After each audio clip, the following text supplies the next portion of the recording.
कर्म से जानी जाएगी, हमारी जाति गुणों से जानी जाएगी। और आप सोचिए कि कोलंबिया विश्वविद्यालय में जब 300वीं वर्षगांठ मनाई जा रही थी, एक सर्वेक्षण कराया जाता है कि कौन सा छात्र उनका सबसे प्रिय छात्र है, तो नाम आता है अम्बेडकर साहब, क्योंकि ये निर्णित था कि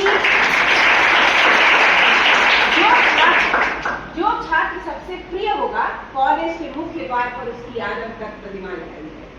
तो सर्वेक्षण में उनका नाम आता है और वहां उनकी प्रतिमा स्थापित होती है ना, लंदन स्कूल ऑफ इकोनॉमिक्स से पीएचडी की डिग्री प्राप्त करने के बाद। और हमारे प्रोफेशन के वो थे, आपने बैरिस्टर की उपाधि भी अर्जित की।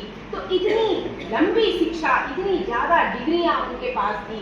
तो वो आज हम क्या कह रहे हैं, हम कोई विशेष रंग को अपना ले रहे हैं, कोई विशेष प्रतीक को अपना ले रहे हैं, कोई किसी विशेष ऐप को लॉन्च कर दे रहा है और बता दे रहा है कि हम अम्बेडकरवादी हैं। ऐसा नहीं है।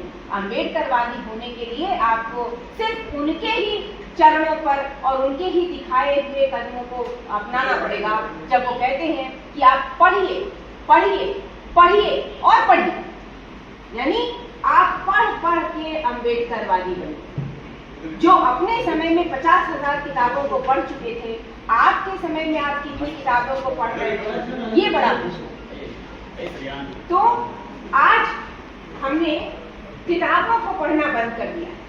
किताबों से आपको सूक्ष्म विवेचना की शक्ति मिलती है। और हम लोग जब बाहर 5 मिनट के लिए अंतराल हुआ था और वहां बैठे थे, तभी हमने सर से कुछ बात की कि बदलाव कैसे लाना है, वो आपको सूक्ष्म दृष्टि विकसित करनी पड़ेगी कि कहाँ क्या गलत हो रहा है।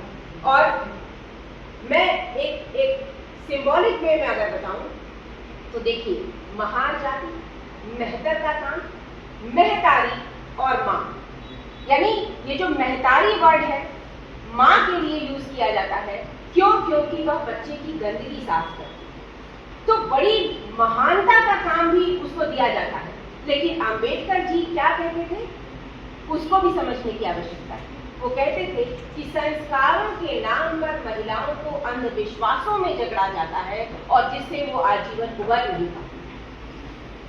तो हमको ये समझना है कि संस्कार क्या है और उसको आत्मसात करना है, लेकिन कहीं ऐसा तो नहीं कि ये संस्कार हमारे